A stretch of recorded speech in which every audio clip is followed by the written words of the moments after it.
यार इस फोन का base variant last year 37,000 rupees का लॉन्च हुआ था और अब ये फोन फ्लिपकार्ट पे 28,000 रुपीज का आ रहा है। हाइप तो इसने क्रिएट बहुत कर रखी है। तो क्या हाल है मेरे भाइयों के।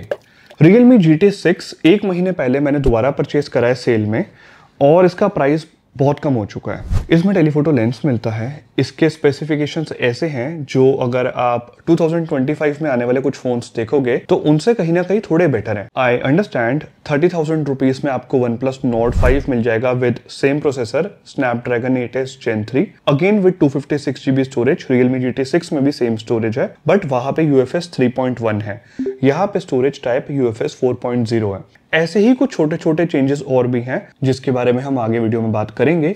इवन iQOO Neo 10 भी आता है विद Snapdragon 8s Gen 4 और भी ज्यादा powerful processor, but OnePlus iQOO इन दोनों फोन्स में टेलीफोटो लेंस भी नहीं आता। Realme GT 6 ये फोन हाइप इसलिए क्रिएट कर रहा है बिकॉज इसमें 2x ऑप्टिकल जूम के साथ एक टेलीफोटो लेंस दिया गया है जो पोर्ट्रेट शॉट्स भी कैप्चर कर सकता है एंड हम सब ऑब्सेस्ड हैं पोर्ट्रेट शॉट्स के पीछे। तो अगर बजट है 30,000 देन वीडियो को एंड तक देखो, मैं आपके सारे डाउट्स क्लियर कर दूंगा एंड आने वाली सेल में Realme GT 6 की ही तरह जिन जिन फोन्स पे मैसिव डिस्काउंट देखने को मिलना है मैं वो सारे फोन्स खुद परचेज कर रहा हूँ, चाहे वो Google Pixel 9 हो चाहे वो OnePlus 13R हो, सो दैट मैं उन फोन्स को दोबारा एक बार टेस्ट कर सकूं लेटेस्ट सॉफ्टवेयर अपडेट पे एंड देन अपना ओपिनियन शेयर कर सकूं।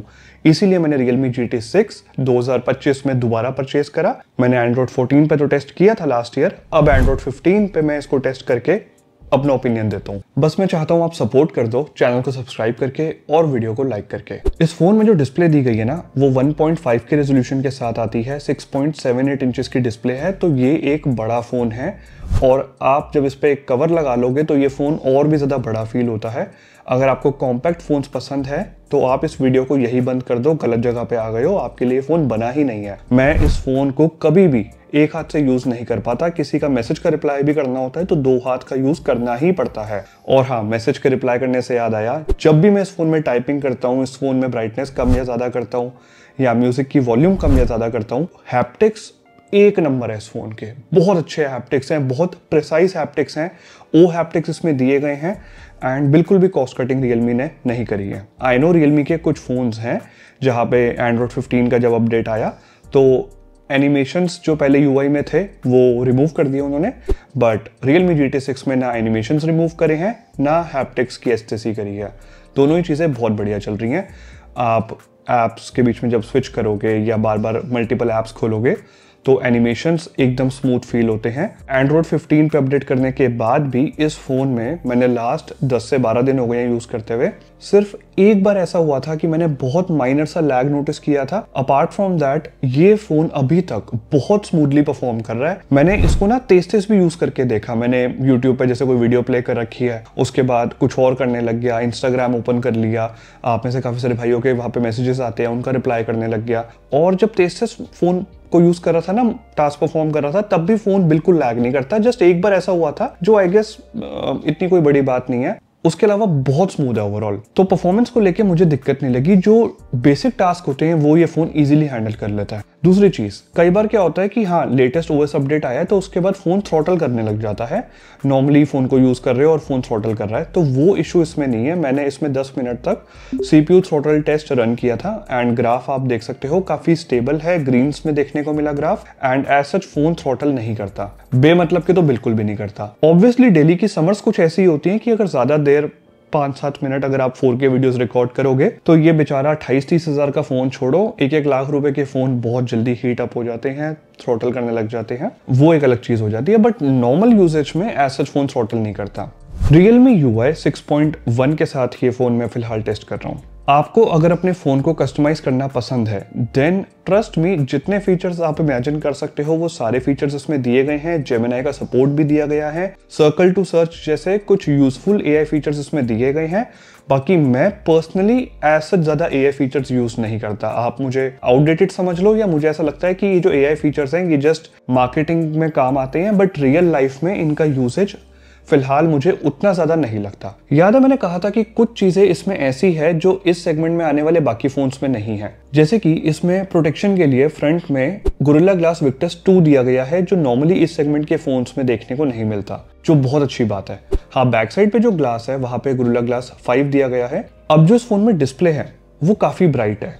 आई मीन आउटडोर में जब मैं इस फ़ोन को यूज़ करा था तो मुझे एक बार भी ऐसा फील नहीं हुआ कि फ़ोन पे सनलाइट आ रही है एंड मैं कुछ भी रीड नहीं कर पा रहा, मैसेजेस का रिप्लाई नहीं कर पा रहा। डिस्प्ले की ब्राइटनेस सफिशिएंट लगी मुझे।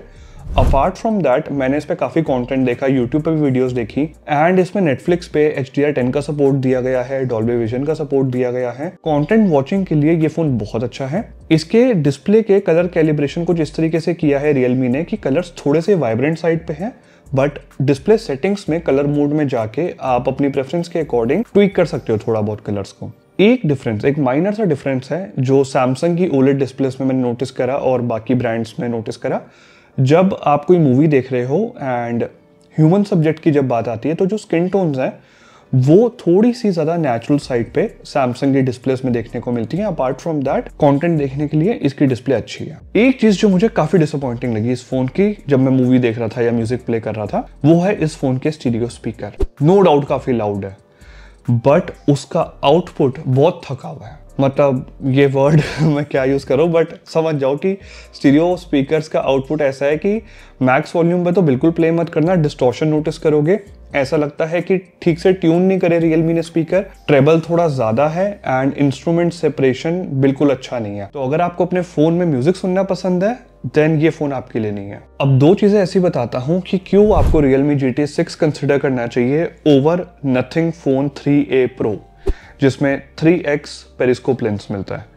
इस फोन की परफॉर्मेंस, इसमें Snapdragon 8s Gen 3 है। भूल जाओ Antutu स्कोर क्या है, मेरे को बात नहीं करनी स्कोर के बारे में। रियल लाइफ एक्सपीरियंस में बताता हूँ। BGMI 90 FPS पे बहुत स्मूथ चलती है। 1.5 घंटे के अराउंड गेमिंग करी थी एंड बहुत कंसिस्टेंट FPS मेंटेन कर लेता है ये फ़ोन। 80 से 81 FPS एकदम स्टेबल देखने को मिल रहे थे मेरी टेस्टिंग में, जो बहुत अच्छी बात है। फ़ोन ज़्यादा ऐसा थ्रॉटल नहीं करता और अच्छी परफॉर्मेंस दे रहा था। ऐसा नहीं हो रहा था कि जब गेमिंग कर रहा हूँ तो बैटरी सडनली ज़्यादा ड्रॉप होनी शुरू हो जाए, जो नॉर्मली मैंने कुछ फ़ोन्स में देखा है। एंड्रॉयड 15 अपडेट होने के बाद ये इश्यूज़ कुछ लोगों को आ रहे हैं, बट Realme GT 6 में ऐसा इशू नहीं है कि आप कोई ग्राफिक डिमांडिंग टास्क परफॉर्म कर रहे हो फ़ोन में एंड सडनली बैटरी ड्रेन हो रही हो, ऐसा नहीं है। सो गेमिंग के लिए बहुत अच्छा ऑप्शन है। बैटरी ड्रेन से रिलेटेड कोई इश्यूज़ नहीं है। बैटरी बैकअप 5500 mAh की बैटरी होने के बाद भी ये फ़ोन आपको एक दिन का बैटरी बैकअप बहुत इजीली देता है, बहुत इजीली दे देता है। एंड चार्जिंग स्पीड तो इतनी फास्ट है, चार्जर बॉक्स में मिलता है कि बस 15 मिनट चार्जिंग पे लगाओ 50% चार्ज हो जाता है। तो मेरे को चार्जिंग को लेके कोई कंप्लेन नहीं है। ऊपर से इसमें जो डिस्प्ले मिलती है वो शायद ही इस सेगमेंट में आने वाले किसी और फोन में मिलती है, बिकॉज ये प्रॉपर LTPO डिस्प्ले है जिसका रिफ्रेश रेट डिपेंडिंग कि आप क्या टास्क परफॉर्म कर रहे हो 1 हर्ट्ज से लेके 120 हर्ट्ज के बीच में स्विच करती रहती है ऑटोमेटिकली। तो वो एक बहुत अच्छी बात है, बहुत अच्छी LTPO डिस्प्ले इसमें दी गई है। पहला रीजन समझ आ गया कि Realme GT 6 की परफॉर्मेंस काफी बेटर है compare to Nothing Phone 3a Pro। Second, आप Nothing Phone 3a Pro cameras के लिए लेते हो। चलो कैमरा की बात कर लेते हैं। कैमरा सेंसर भूल जाओ कोई भी हो, इमेज प्रोसेसिंग पे आते हैं सीधा, क्योंकि मैटर इमेज प्रोसेसिंग ही करती है। डायनामिक रेंज और कलर्स की पहले सैंपल शॉट में बात करेंगे। Realme GT 6 थोड़ा सा कलर्स को ओवर सैचुरेट करता है, थोड़े से बूस्टेड कलर्स देखने को मिलेंगे, बट जितना मैंने ऑब्जर्व करा है most of the people like this kind of colour contrast. थोड़े से सैचुरेटेड है बट अच्छे लगते हैं। मेरी टी शर्ट का जो ब्लू कलर है वो थोड़ा सा इसने बूस्ट करा है। बैकग्राउंड में अगर देखोगे तो अच्छी डायनामिक रेंज मेंटेन कर रखी है इसने, स्काई में भी और बैकग्राउंड में जो भी हाइलाइट्स हैं वो वेल मेंटेन्ड है। अब एक फोन का कैमरा कहाँ स्टैंड करता है ये टेस्ट करने के लिए मैं हमेशा कंपेयर करना प्रेफर करता हूँ दूसरे फोन के साथ। तो iPhone 15 से मैंने ये इमेज कंपेयर करी। I know iPhone 15 is expensive phone. सबसे पहले आप नोटिस करोगे स्काई का ब्लू कलर इसने बूस्ट करा है और स्काई में कुछ क्लाउड्स हैं, इवन वो भी थोड़े से जो हाईलाइट्स हैं वो थोड़ी सी बूस्टेड है। बाकी डायनामिक रेंज काफ़ी अच्छी देखने को मिल रही है दोनों इमेजेस में। ये एक पोर्ट्रेट शॉट है जो मैंने कैप्चर करा है दोनों ही फोन्स के प्राइमरी सेंसर से। iPhone 15 में टेलीफोटो लेंस आता नहीं है, Realme में आता है, बट मैंने टेलीफोटो लेंस का यूज़ नहीं करा। प्राइमरी सेंसर से इमेज कैप्चर करी है इंडोर लाइटिंग में। मैं इस टाइम पे एयरपोर्ट पे था। सबसे पहले बैकग्राउंड में कुछ लाइट्स ऑन थी, ये कुछ ब्राइट एरियाज हैं। ये Realme में थोड़ा सा ये वाला एरिया ओवर एक्सपोज हो रहा है। सेकेंड, आईफोन की HDR प्रोसेसिंग थोड़ी सी बेटर है। स्पेशली आप तब नोटिस करोगे जब आप सब्जेक्ट की तरफ देखोगे, बिकॉज Realme में थोड़ी सी क्रश शैडोज आप इस एरिया में नोटिस कर सकते हो। बट अगेन Realme एक काफ़ी सस्ता फ़ोन है compare to iPhone 15 and in terms of details almost similar details दोनों इमेजेस में देखने को मिली हैं।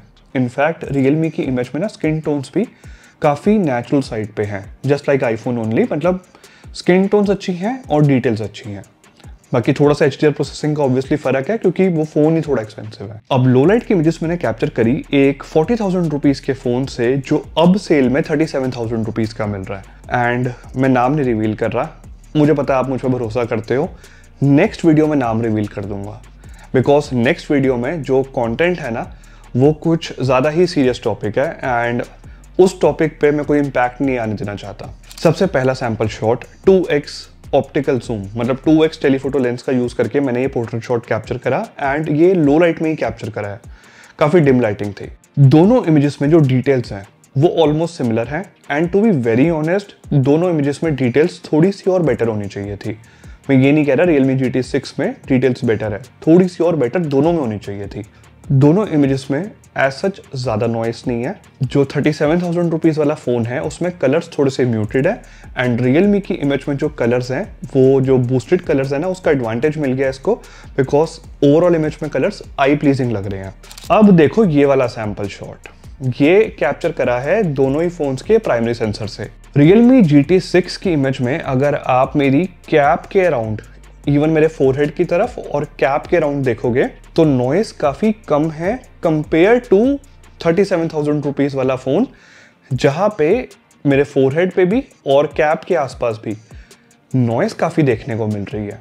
इवन बैकग्राउंड में एक पिंक कलर की लाइट भी ऑन है, तो वहाँ पे जो एक्सपोजर मैनेजमेंट और हाईलाइट मैनेजमेंट है वो भी Realme GT 6 ने बेटर करा है। जबकि Realme GT 6 का प्राइस 28,000 रुपीज़ है और ये फ़ोन जो 40,000 का लॉन्च हुआ था अब 37,000 रुपीज़ का मिल रहा है। ये लो लाइट में कुछ ऐसे इमेजेस कैप्चर कर रहा है जो देख के मेरे होश उड़ चुके हैं और मैं पास्ट में ना काफ़ी टाइम से बोलता आ रहा था कि कैमरा के लिए इस फ़ोन को परचेज मत करो, कैमरा के लिए इस फ़ोन को परचेज मत करो, बट आप शायद सुन नहीं रहे थे।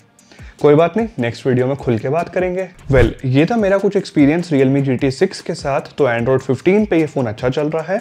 इससे पहले मैंने Moto H50 Ultra को दोबारा परचेज करा, Android 15 पे टेस्ट करा एंड उस फ़ोन की परफॉर्मेंस ने भी डिसअपॉइंट करा और कैमरा क्वालिटी ने भी डिसअपॉइंट करा। इसके बाद अब जो अगला फ़ोन है वो 37,000 रुपीज़ का अब मिलेगा सेल में।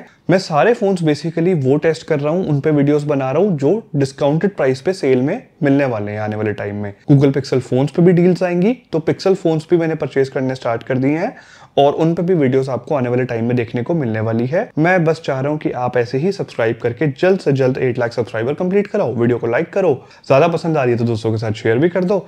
हाँ, कोई सजेशन हो या किसी स्पेसिफिक फ़ोन की वीडियो देखनी हो, अगर मैं वीडियो नहीं भी कर पा रहा, आपको जानना हो कि वो फ़ोन लेना चाहिए नहीं लेना चाहिए, देन या तो नीचे कमेंट कर दो या इंस्टाग्राम पे मैसेज कर दो। जैसे ही फ्री होऊंगा मैं रिस्पॉन्ड करूंगा।